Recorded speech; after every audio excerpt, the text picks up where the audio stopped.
takeoff checklist complete.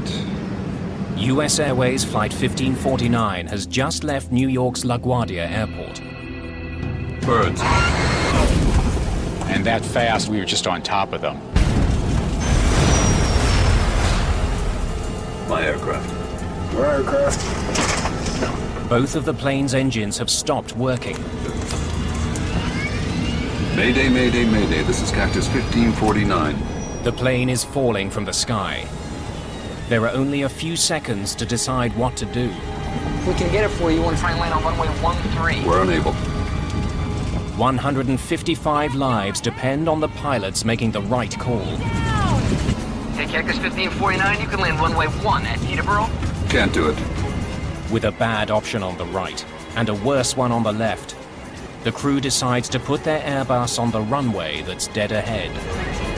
We're going to be in the Hudson. Mayday, mayday.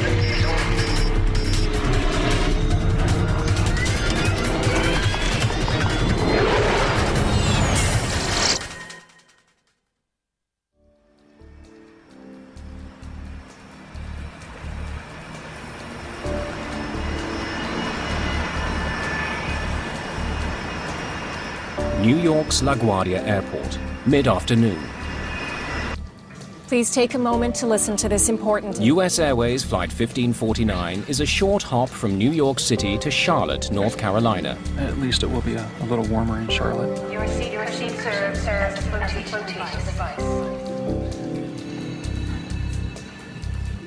Together in the cockpit today are Captain Chesley Sullenberger, 57. Clear to push. And First Officer Jeffrey Skiles, 49. We were late because the weather was bad earlier, but by this point the weather had cleared off for our departure and it was just puffy clouds. 28 brakes released. Spot 28 for Cactus 1549. 150 passengers are on board the European-made Airbus A320.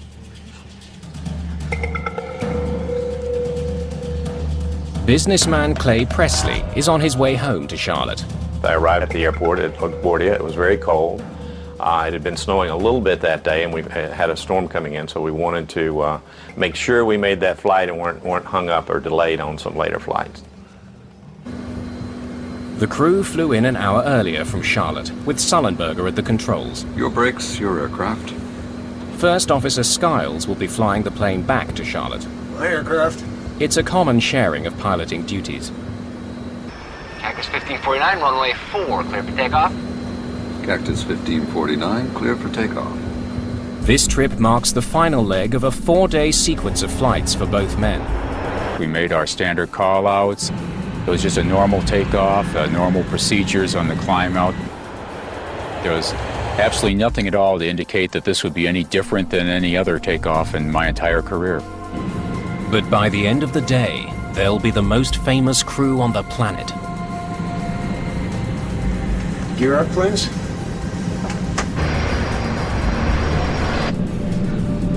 Gear up. Patrick Harton is one of the controllers handling traffic out of LaGuardia today. He has one of the most stressful jobs in the world. When I sit down in front of a radar, I'm responsible for every person on every airplane under my control. And I take that responsibility very seriously. Cactus 1549, New York departure, radar contact. Climb and maintain 15,000. The flight will climb northeast out of LaGuardia, and then begin a slow turn south towards Charlotte. I think I had about 3 or 4 airplanes on my frequency at that time. And it was just a normal departure. You know, it was just another flight that I've handled a million times. Riding the thrust of 2 General Electric engines, the aircraft powers into the sky. Cactus 1549, 700, climbing 5,000. What a view of the Hudson today. Yeah. After takeoff checklist complete. Flight 1549 is traveling at almost 400 kilometers an hour.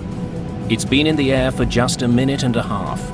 I caught something out of the corner of my eye, and slightly to our right, but still ahead of us, was a line of birds. And they were very, very close, too close for us to maneuver around. And that fast, we were just on top of them. You can just feel the power of the plane going forward. And then all of a sudden, there was this gigantic boom. It seemed like it stopped in midair, like you hit a brick wall. And then all of a sudden, somebody said, "The left engine's on fire." Uh-oh. Before we could even assess the situation, We got one roll, both of them rolling back. both engines rolled back to idle. Ignition start. Just 13 seconds after their problems began, Sullenberger takes control of the struggling plane. My aircraft. Your aircraft. Get the QRH. Loss of thrust in both engines. The QRH, or Quick Reference Handbook, is a step-by-step guide to dealing with emergencies. Mayday, Mayday, Mayday. This is Cactus 1549. Hit birds. We've lost thrust in both engines. We're turning back towards LaGuardia. When a pilot says Mayday or declares an emergency, now you go from a focus state to a hyper-focus state. You just focus in on the emergency itself and, figure out the solution to the problem. Okay, you need to return to LaGuardia. Turn left, heading 220. 220. All of a sudden, there was a smell that came through the cabin. Something's burning. If fuel remaining, engine mode selector, ignition. What I'm thinking, though, at this point is that, we're just going to have to restart an engine. Thrust levers. Confirm idle. Idle. The procedure is to try to restart the engines, and I always had faith we could do that. Airspeed optimum relay, 300 knots. We don't have that. We don't. Okay, Cactus 1549, if we can get it for you, want to try and land on runway 13. We're unable. The conversations with Captain Sullenberger were very short and to the point, which was very appropriate for the emergency. There was a lot going on and wasn't much time to handle it. When Captain Sullenberger simply said unable, it didn't bother me. I mean, he had his hands full flying the airplane, and I understood that. So my job is just to move on to the next option. All right, Cactus 1549, it's going to be traffic for runway 31. Unable. Houghton still wants the jet to return to LaGuardia, but Flight 1549 is now just 1,400 feet above the ground. Cactus 1549, runway 4 is available if you want to make left, traffic runway 4. I'm not sure we can make any runway. What's to our right? Anything in New Jersey, Teterboro? Okay, yeah, off to your right side is Teterboro Airport. You want to try to go to Teterboro? Teterboro is a small airport on the New Jersey side of the Hudson River, but it's several kilometers away. And without their engines, Flight 1549 is dropping fast. Want to try to go to Teterboro? Yes. When the air traffic controller pointed out Teterboro, I looked at it and I stopped, and I was kind of concerned that he was actually going to try for it. I didn't think we could make it. So you're sitting there very quietly. People are anxiously waiting for information, and they wanted reassurance that things were going to be okay. You could hear that microphone come on. This is the captain. We're hoping he was going to say, "I've got this under control, we're going to be okay, we're going to make it, we're going to turn around and go back and land." That's what you were hoping to hear. Brace for impact. What does he mean, brace for impact? And then all of a sudden it registered. I think he's saying we're going to crash. Get your heads down! I had no idea about how to brace for impact. Everybody's looking around, brace for impact. What do you mean, brace for impact? And how do you brace? Go ahead. Try number 1. I put it back on. Okay, put it back on. Put it back on. While the crew struggles to fly their stricken plane, Patrick Houghton is still trying to find them an airport. I actually worked Teterboro Airport for about 3 years, so I was very familiar with the airport. Okay, Cactus 1549, you can land runway 1 at Teterboro. Can't do it. Okay, which runway would you like at Teterboro? We're going to be in the Hudson. I'm sorry, say again, Cactus? I could hear him, but my mind really didn't want to comprehend those words. We're going to be in the Hudson. That was a death sentence for him, and I didn't want to accept the fact that it was over and there were no more options left. I don't think we're going back to LaGuardia. I just emailed my wife and just said, "I love you." And I didn't say anything else because I really did not want her to worry. Okay. Let's go. Put the flaps out. And I thought to myself, great, the Hudson River was our best opportunity. It was really the only thing in sight where we could land this airplane. Passengers throughout the plane watch the Hudson rise to meet them and begin making preparations of their own. So I started thinking about, if we're going to crash, I know I need to figure out where the exit rows are. If the water comes in, you need to be able to hold your breath long enough to get to those 4 or 5 rows and get the doors open if you can. Got flaps out, 250 feet in the air. We're not going to be able to get an engine started, so I started calling out airspeeds and altitudes. 170 knots. To give him a situational awareness of what was going on. Got flaps 2. One more. No, let's stay at 2.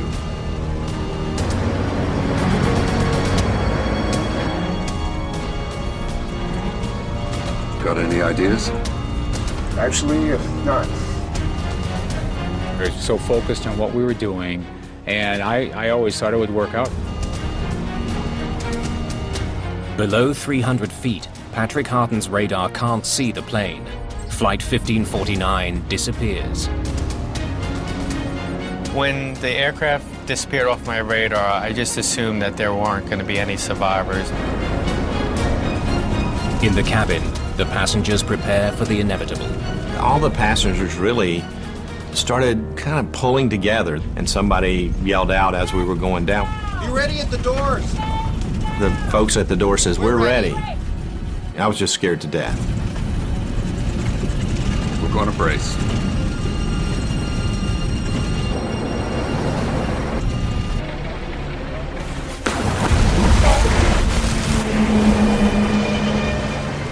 Looked like the airplane was going right for the bottom of the Hudson River. All we saw was water cascading over the windshield. It was like a tornado. Pieces of the plane were being torn apart. Some people were thrown around pretty good. Then the airplane popped up, and it was just sort of gently rocking in the waves.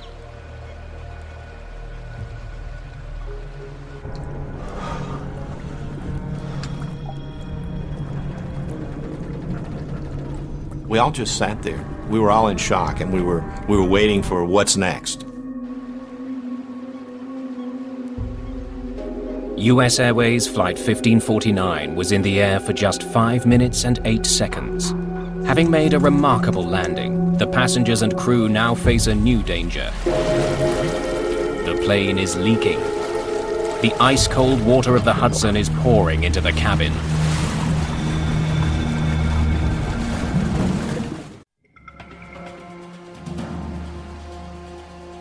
The crew of Flight 1549 has just performed an extremely difficult aviation feat, but they still have more work to do.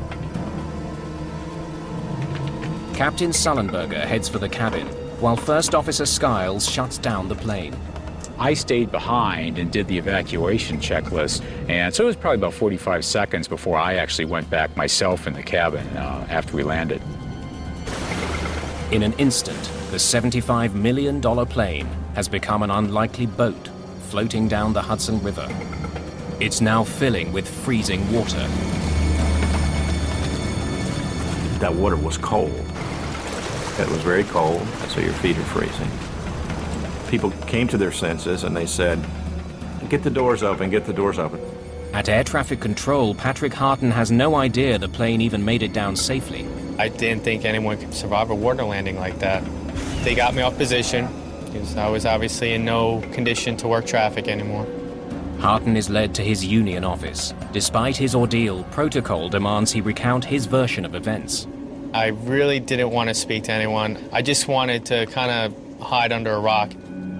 I needed my wife to know what had happened, but I knew I couldn't talk to her because I was pretty much in a fragile state and I didn't want to break down. So I sent her a simple text message. I said, "Had a crash, I'm not okay, can't talk now."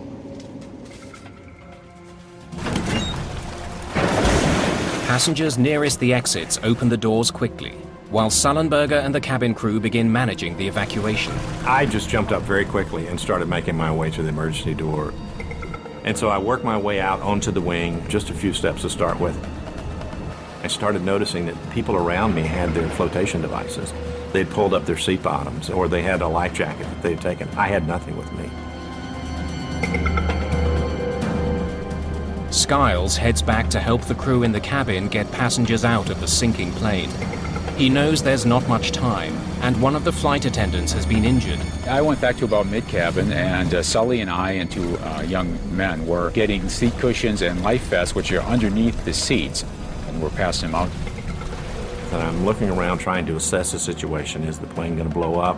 What's the next step? Yeah, there were actually probably 6 or 8 people that went into the water. And they were shivering and they were cold. We started pulling them back up onto the wing. At the back of the plane, water continues pouring in. Passengers are directed to move forward to escape. Go over the seats if you have to. This unwieldy boat won't be floating much longer. We were actually in the water, up to our knees, and it was just absolutely freezing cold. Every part of your body that was in that water just ached to the bone. Come forward! Is there anybody here? We were very confident there was nobody left on the airplane, but what was going on the wings, we just had no idea. Skiles and Sullenberger are the last ones off the plane. I just saw the big splash when the plane just bounced over the water. A small commercial airline crashed into the water. They've been in the water more than 10 minutes already. LaGuardia Airport has sent out an alert to New York's emergency services. In the middle of the Hudson, 155 frozen people hope that help will arrive in time. I saw the first ferry, and I could see the wheelhouse. I felt like, okay, we're really going to be okay. There was a sigh of relief. First on the scene are passenger ferries that have been shuttling people across the Hudson. They are eventually joined by the Coast Guard and Fire Department. The atmosphere on the ferry was still one of concern because we didn't know whether all the passengers got off the plane at that point in time. I was sitting in the union office preparing to make my statement. Where do I start? And that's when one of my friends popped their head into the office and said, "Hey, Patty, it looks like everyone made it." And I was like, "Really?" That was incredible news.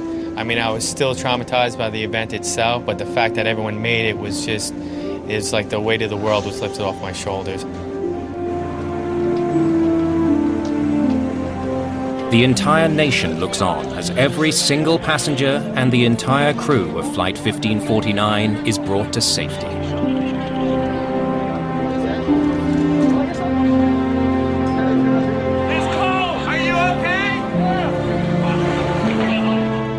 Like so many others around the world, investigators from the National Transportation Safety Board are riveted to the pictures.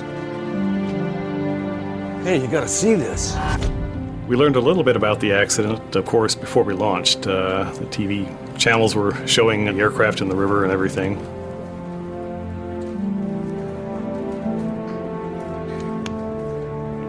All agree that the landing is extraordinary. I think it's a miracle, and very blessed to walk away. I reached over to Captain Sully and just said, "I just want you to know you saved my life and everyone's lives here." In my mind, we were dead, and every one of us came out of that alive. It's a miracle. By evening, the plane is almost completely underwater. The current is pushing it towards the edge of the river. The aircraft was tied up against the pier, and we went down to look at it to see what we were up against, of course. But we can't do much at night. NTSB investigator Harold Reichel arrives on the scene. The water was dark, of course. We just saw the tail and most of the fuselage, and one of the wings was underneath the water. We knew it was going to be quite difficult to get it, A, out of the water, and then B, to a place where we could examine the components of the airplane in a more controlled manner. For investigators, it's an unusual situation. Normally, their main task is to uncover the cause of a crash. With Flight 1549, the cause seems obvious. Birds. The original Mayday call was clear. Mayday, Mayday, Mayday. This is Cactus 1549. Hit birds. We've lost thrust in both engines. We're turning back towards LaGuardia. The crew reported that they hit several birds shortly after takeoff. I think everybody realized that a bird strike had occurred. What people didn't know was what kind of birds brought the aircraft down, whether it might have been a combination of a bird strike plus something else, whether the crew acted and flew the aircraft as they should have. My aircraft. Your aircraft. Get the QRH. U.S. Airways pilot made an incredibly skillful emergency landing in the Hudson River. Investigators want to interview both pilots, but their sudden fame makes them hard to get to. It became a little bit more difficult than usual to A, locate the flight crew, and then B, to talk to them. They were instant heroes.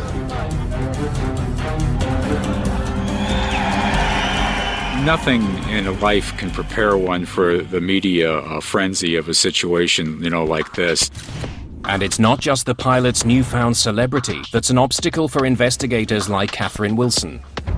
One of the most challenging things in this case was nobody wanted to sully Sully. He was a hero in this case, and we were the ones who was potentially going to pick apart what he did and try to find out what he did and whether it was right or not. To prove that birds caused the crash, authorities need to get the plane out of the water. But a vital piece is missing.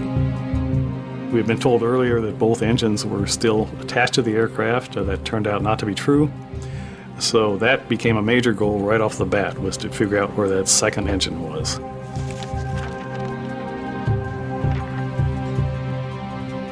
We didn't know exactly where it was. Let's focus on this area. But we had films of the aircraft actually touching down, and we could cross-reference different things. We used some side-scanning sonar that gave us a very clear picture of the bottom.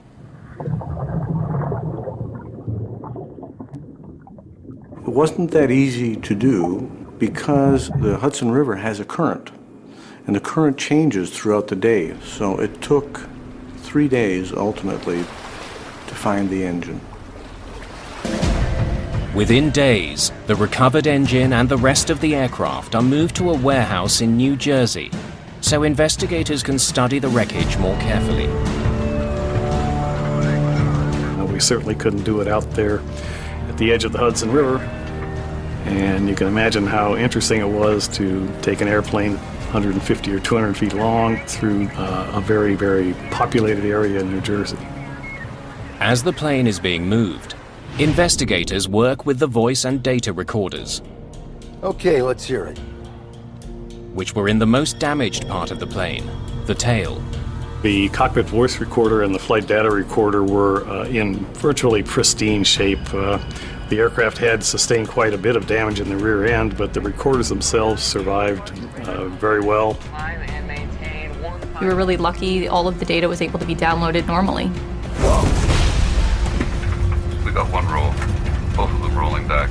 Listening to the CVR provides vital insight into how the crew responded to the emergency. In this case, both Captain Sullenberger and First Officer Skiles acted extremely professionally. Ignition start. Each member had their own roles and responsibilities. They stayed with those roles and responsibilities throughout the accident flight and communicated only when necessary. Put the flaps up. On Flight 1549, my aircraft. It took just seconds for the crew to each assume their individual responsibilities.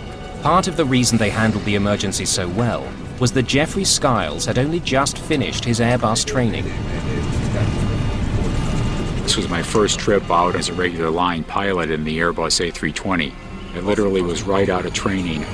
And the benefit of that was that he knew exactly the checklist to turn to, and that's exactly what he did. Fuel remaining, engine mode selector, ignition. Crews are highly trained in emergency procedures, and the main thing is to follow procedures in this instance, and that's exactly what First Officer Skiles did by grabbing the quick reference handbook and turning to the appropriate checklist. But as investigators examine the checklist for restarting this plane's engines, they make a troubling discovery. It was assembled for an event that occurred 20,000 feet in the air, where a crew would have plenty of time to slowly and carefully go through a 3-page checklist, the end of which was, how do we ditch the airplane? So it was a 3-page checklist, and really I only got to about the page and a half through this checklist in the time that we had. airspeed optimum relay. And the crew spent a lot of time trying to restart the engines when they could have been focusing on preparing the airplane for the ditching. 300 knots. You don't have that. We don't. Overly complicated checklists have played a role in deadly plane crashes in the past. In 1998, a fire broke out on board a Swissair passenger jet. The checklist the crew used for that situation would have taken them up to half an hour to complete. It's a half hour they didn't have.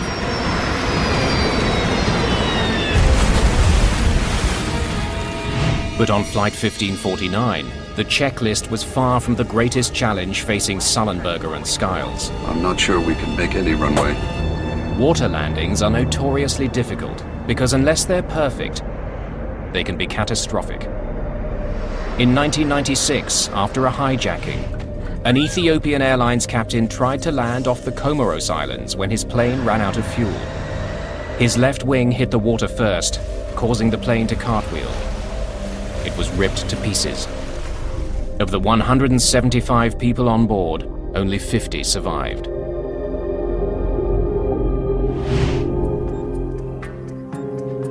Investigators soon learn that none of the major airlines use simulators to teach pilots how to land on water. Training for ditching in a simulator is very difficult. We don't have the models to accurately simulate what an airplane would do when it touches down on water. Given the rarity of this type of event, it would be very difficult to justify training pilots for this type of event. But even without ever going through a simulation, Captain Sullenberger got almost everything right. He kept the nose up and wings level. He let the tail hit the water first, slowing the jet down enough so that it survived the impact. Nice flying. NTSB investigators turned to their own simulation to answer a vital question. This is the captain. Did Sullenberger have to land in the Hudson? Brace for impact. Or could he have made it to a runway? Mayday, Mayday, Mayday. This is Cactus 1549. Hit birds. Investigators studied Chesley Sullenberger and Jeffrey Skiles' actions in the moments after their plane collided with birds. Ignition. We wanted to know, did the pilots do the right thing? So what we did in the simulator was we tested exactly that. Was there enough energy to make it back to LaGuardia? And what we found was that about 50% of the time we were able to make it back to the airport. But when a 35-second delay is imposed after the bird strike to account for the crew's attempt to restart the engines, all of the simulator pilots crash before reaching the runway. When we took into consideration the decision-making process that Captain Sullenberger went through, we realized that it was not possible to make it back to the airport. Cactus 1549, runway 4 is available. There's no doubt. We're going to be in the Hudson. Putting the plane in the Hudson was the right call. Sullenberger didn't have enough altitude to glide to either LaGuardia or Teterboro airports. Got one roll. Both of them rolling back. The investigators also discover that Sullenberger made a decision that wasn't at the top of the checklist, one that was critical to the survival of everyone on board. I'm starting the APU. On commercial jetliners, the engines provide power to electrical systems. If the engines stop working, the crew eventually loses those systems. The APU is an emergency generator that keeps some things running. The APU allowed him to still see his screens, the instruments still worked. It also allowed the A320 itself to assist with the heroic landing. The APU provided power to the plane's electronic brain, stopping the pilots from making any potentially dangerous moves. It kept them inside a so-called flight envelope. By starting the APU early in the sequence, the flight crew was able to maintain the flight envelope protections, which prevented the airplane from stalling when the airspeed got too slow. It's right on the edge of stall speed. The flight data shows that Sullenberger was going slower than the ideal speed. The airspeed during the accident sequence got about 20 knots slower than it should have been for this flight. But the A320's flight computer is designed to constantly adjust the plane's pitch and keep it from stalling. We definitely could have had a much more catastrophic outcome had the airplane actually stalled. Starting the APU. Sullenberger's quick thinking made sure the plane's complex computer system kept working. It gave him an automated safety net, so he'd have the best chance to do the nearly impossible. We're going to be in the Hudson. It was a combination of a good crew and a good airplane. Let's go. Put the flaps out. The captain had the presence of mind, for instance, just before they were about to land, a couple of 100 feet in the air, to turn to the first officer and ask, "Got any ideas?" Actually, not. They were both coordinating right up to the end, and that's what we like to see. Skill, training, and the aircraft's very design combined to save the lives of 155 people. But investigators still want to know how birds crippled two highly advanced jet engines, and if they can stop it from happening again.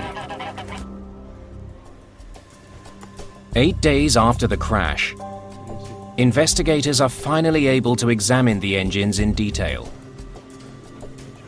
Richard Dolbear has spent much of his career studying collisions between birds and airplanes. When aircraft strikes a bird, generally there's not much left of the bird, particularly if that bird goes through the engine.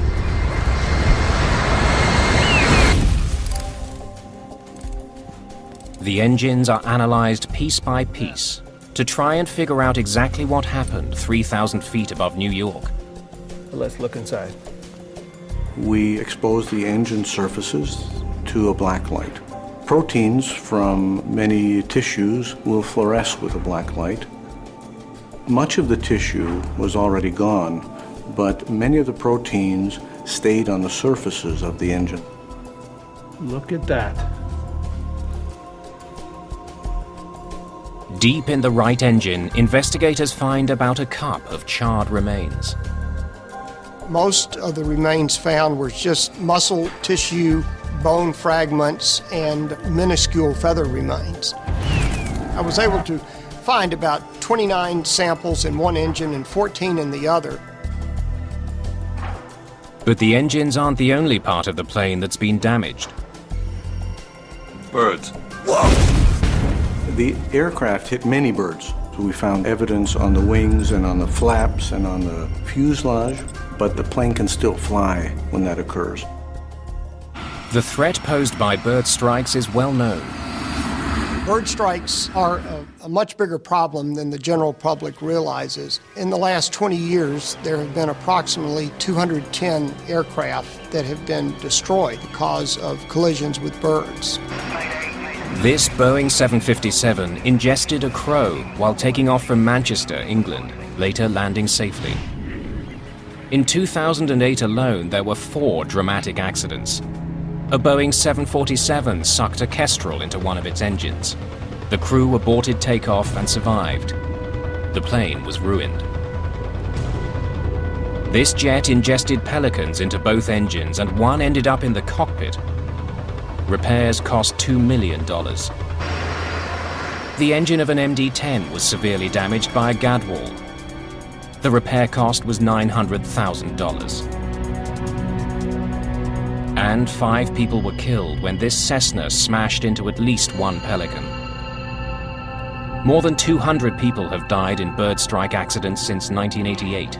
The problem could get worse because there are more birds out there.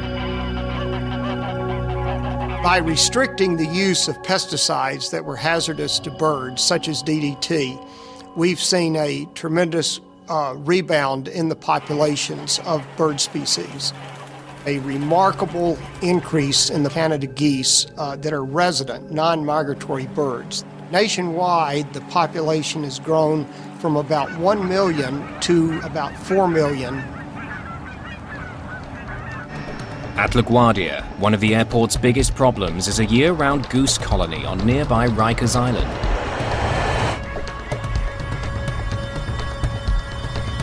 From the year 2002 to 2004, there were 8 Canada goose strikes at LaGuardia Airport involved birds either on the airport or right off of the airport. One of those strikes almost caused a plane to crash, and it was a very close call. For the past several years, airport officials have rounded up hundreds of geese from Rikers Island and euthanized them. It's controversial, but should be effective. So, where did these birds come from? If the geese that hit US Airways Flight 1549 were local, they can be controlled. Investigators need to know more about them. The remains that we did find were so small that we couldn't really tell what type of birds. We enlisted the help of the Smithsonian Institution. They can take remains, even very small remains, small pieces of feathers or flesh or whatever, and they can identify them. The hope is that DNA analysis of the remains will not only confirm the bird's species, but also offer clues as to where they came from.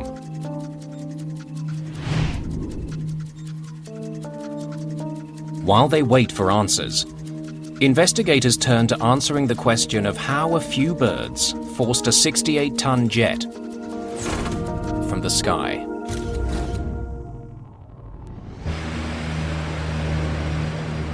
Before they can be used in a passenger jet, engines undergo rigorous testing to prove they can perform under extreme conditions. The tests include ingesting frozen bird carcasses. The CFM turbofan engines that power the A320 passed those tests and were certified in 1996. The large bird test required for the CFM engine is shooting a 4-pound bird from an air cannon into the engine, which is running at near full power. To pass, the engines don't have to keep running. They only have to stay together, which they did on Sullenberger's plane. Well, the engines did not experience what we call uncontained failures. No large chunks of fan blades or anything flew out through the cowls to hurt people inside the airplane. Fan blades are always the most interesting part to look at, and they often tell quite a story. A series of fan blades throughout the engine compress incoming air until it's ignited in the core, creating thrust. Ingested birds can wreak havoc on this process. When a fan blade of an engine fails, it causes a lot of continuing damage. In this particular case, all the fan blades were there. They suffered severe damage, but none were broken. An analysis of the engines shows that while the primary fan blades survived the impact, the delicate machinery inside the cores of both engines did not. Uh-oh. We got one roll, both of them rolling back. Once we went into the engine itself, into the core, we determined that there was significant damage. When a bird gets ingested into the core, it is such a large mass compared to these blades that it does a lot of damage to them.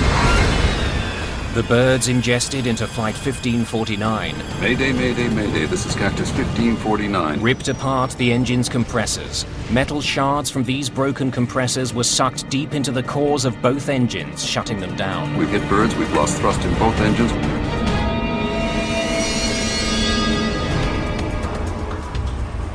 When DNA results come back from the Smithsonian Institution, investigators finally understand why Flight 1549 lost both its engines.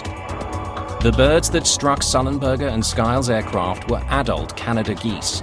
They were far larger than anything the engines were ever tested for. Because of that analysis, we know that these birds ingested each probably weighed about 10 pounds. The tests also confirmed that as many as 4 large birds had hit Flight 1549's engines. It was simply too much for them to handle. Rarely do birds get ingested into the core of the engine. Rarely does an engine ingest the bird and then stop running completely. That's a very rare event. Ignition start. But what makes this one even rarer is that both engines ingested birds and both shut down. We're going to be in the Hudson. The DNA test also proves that the geese involved in this accident were not the local geese that LaGuardia has worked so hard to manage. These were geese that had been in northern Canada during the preceding summer. They were migratory geese. The collision between the migrating geese and Flight 1549 happened 7 kilometers from the airport. It means that none of the existing programs for reducing the number of birds would have prevented the collision. It also means that what happened to that flight could happen again, unless a way can be found to keep birds and planes apart.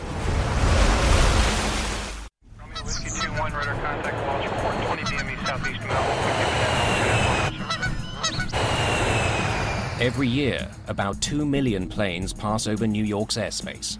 Most people do not appreciate the problems that birds can cause to aircraft. They don't realize how a small, seemingly insignificant organism in relation to the size of an aircraft can cause these kinds of catastrophic failures. The airline industry needs to find solutions to bird strikes. Placing screens in front of the engines is one of the most obvious answers, but there are serious drawbacks. Screens can fall off, screens can break, and then they would be ingested into the engine, causing similar damage or more catastrophic damage. Screens can also introduce turbulence to the airflow, which can starve the engines of air, causing them to fail. Winter weather is also a serious problem for engine screens. A screen is a perfect ice builder, and it will accrete ice very quickly in icing conditions. A more promising solution is already being tested in several American cities, including New York. At John F. Kennedy Airport, specialized radar is sweeping the skies looking for birds near planes. Most airports are equipped with radar that sends out radio waves that simply bounce off objects in the sky. Typically, only large objects are seen, and most of this information isn't passed along to air traffic controllers. The fact is that their scopes would be cluttered with things. Tall masts from ships, for instance, would pop up on their radar as low targets. The clutter, in fact, would interfere with air traffic control, and that's not a good thing. But now, finely calibrated avian radar is being tested at JFK. It can distinguish items the size of hummingbirds. If any birds are detected moving through flight paths, crews could be alerted. I would love to see bird radar technology. The key would be how to incorporate that without increasing workload to an already stressed controller. Tests continue, but widespread use of avian radar is still years away. Cactus 1549, runway 4, clear for takeoff. Cactus 1549, clear for takeoff. Until then, collisions between birds and planes will continue.